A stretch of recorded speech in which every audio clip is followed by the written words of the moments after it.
Ta del pa bo zaključil Franz Rozman, kolega na Inštitutu za novejšo zgodovino, na to profesor na Pedagoški fakulteti v Mariboru, zdaj že upokojenec, ki pa bo v tistem dodal nekaj, česar danes še nismo slišali. Vedno govorimo o meščanstvu in širitvi na kmečke mase, zdaj bomo pa poskušali izvedeti, ali je bilo, kako je bilo in koliko ga je sploh bilo v to delovanje vključen tudi tisti, seveda, sloj prebivalstva, ki se pravzaprav uveljavi šele v naslednjega pol stoletja, torej delovsko, fransko dela. Spoštovane kolegice in kolegi. Delavsko gibanje seveda ni imelo nobene povezave in je bilo v osnovi nasprotno zahtevam taborskega gibanja. Jaz sem vendarle mislil, da bom bodisi v arhivih, bodisi v časopisih najdel kakršenkoli odmev delavstva o teh taborih. To se pravi, ali pozitiven, ali negativen, ali kakorkoli. Delavstvo takrat pri nas ni imelo nobenega lista. Nemško časopisje je pisalo tako, kot je že kolega Matič referiral. Pač pa je bilo precej poudarka o delavskem gibanju v Ljubljani in tudi v Mariboru, v nemškem časopisju delavskem, in sicer v organu Der Vorwärts, ki je bil takrat uradni organ delavskega gibanja, da tako rečem, ker stranke seveda še ni bilo. In tam je bilo kar precej člankov o dogajanjih pri nas, seveda o dogajanjih v okviru delavskega gibanja, ampak niti ene črke ni o tem, da bi se ozirali na taborsko gibanje. Ker ni bilo nič, bi zdaj jaz lahko pravzaprav zaključil referat, ker tudi nič je rezultat.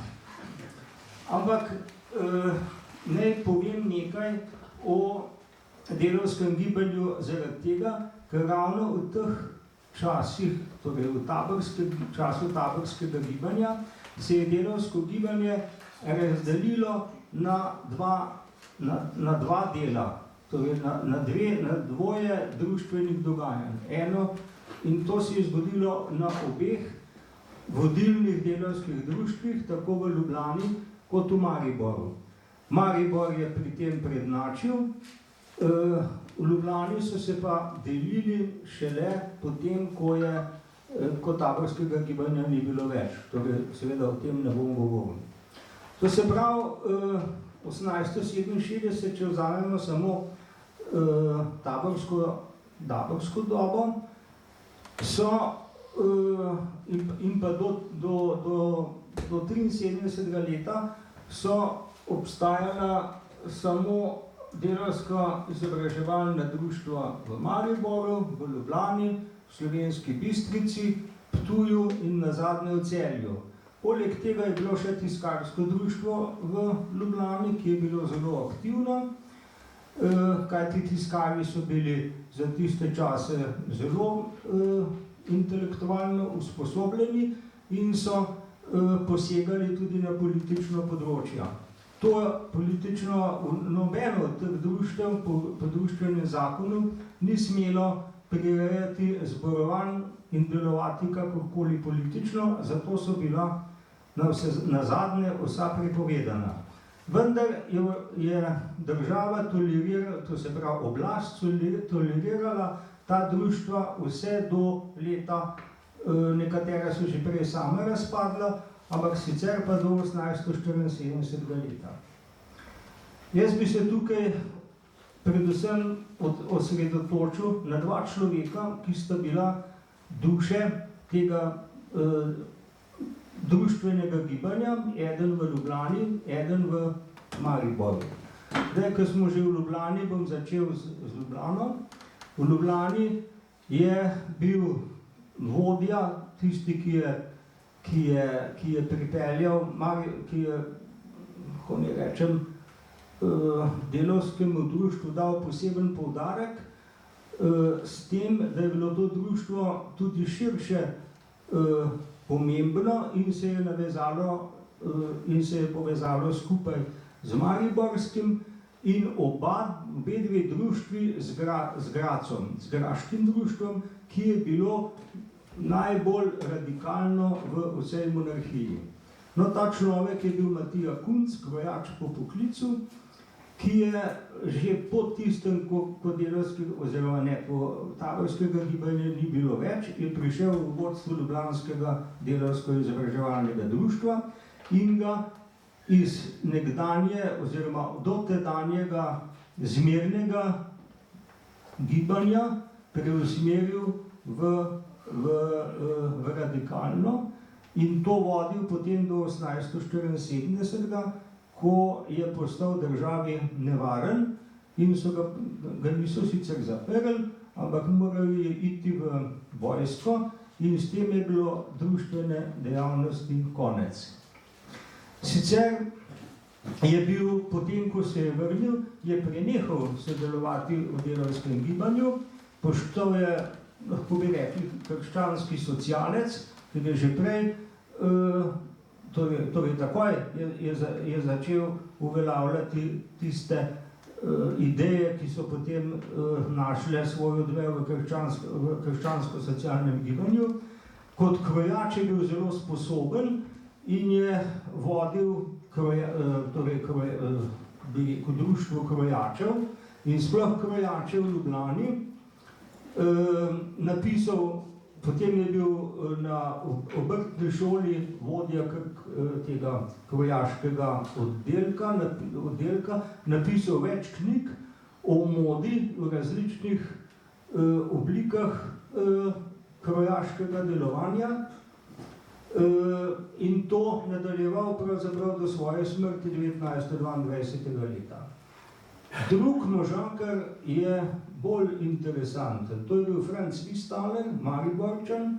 Oba dva, mimogrede povedano, oba sta v slovenskih historiografiji nekoliko zanemarjena, pa nič zato, se sta mrtva. Ta Vistaler je zanimiv zaradi tega, ker je bil eden redkih Slovencev, ki se je uveljavil v revoluciji 1948. On sicer je bil ta prvi na Dunaju kot študent, kjer je bil podoben kot Anton Pfister, član akademske legije, potem se je vrnil na Štajersko, ne v Maribor, ampak v Graz. Tam je sodeloval v tistih oboroženih enotah, ki so branili revolucijo, dosegel tudi čin stotnika in zaradi nekega sramotenja kneža Windischgrätza je bil obsojen na smrt. To se ni zgodilo, ker je zbežal v Švico, tam se je povezal s predstavniki kasneje seveda Prve internacionale, bil je naročen celo na glasilo Prve internacionale Darfurbote kot edini, ne samo na Slovenskem, ampak v vsej jugovzhodni Evropi. In 1869, oziroma 1868, ko je bilo ustanovljeno Mariborsko delavsko-izobraževalno društvo, je postal predsednik in vodil to društvo do 1874. leta.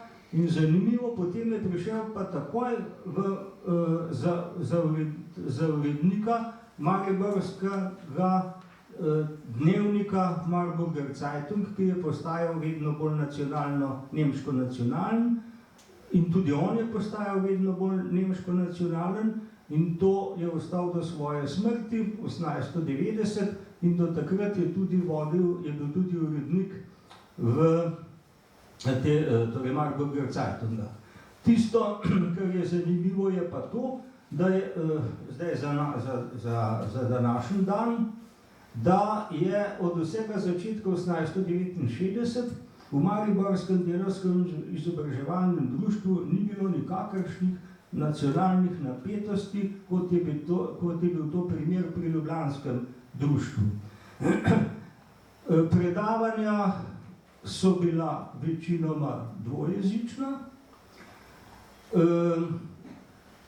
nihče ni protestiral proti slovenskim, čeprav je bilo v Mariboru delavstvo seveda pretežno nemško.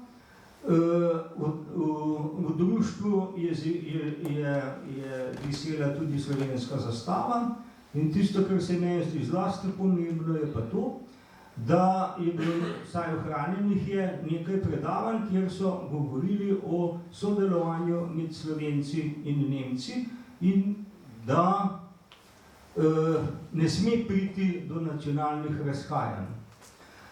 Še več, obe dve društvi, tako ljubljansko kot mariborsko, sta sodelovali in sprejeli tudi program prvega kongresa avstrijske socialdemokracije, torej to še pred stranko, v Neuwerflu, to je na meji med Ogrsko in Gradiščansko, torej tako za Mingrede, tam je tovariš Tito bil prvo službo in tista tovarna še danes obstoja. No, oni so imeli tam sestanek vseh društv, ki so podpirali radikalno smer, sprejet je bil ta program in v 6. točki je bil govor o pravici narodov do samoodločbe. To ni imela do takrat nobena stranka, kolikor še niso bile stranke, ampak nobeno gibanje. In tudi v ta Heinfeldski program 1889, ko je bila ustanovljena Avstrijska socialdemokratska stranka, te točke ni bilo notri. Sprav prvič se je pojavila ideja o samoodločbi narodov, tako v mariborskem kot ljubljanskem delavskem izobraževalnem društvu. Hvala lepa. Hvala tudi tretji vrh, v tem bloku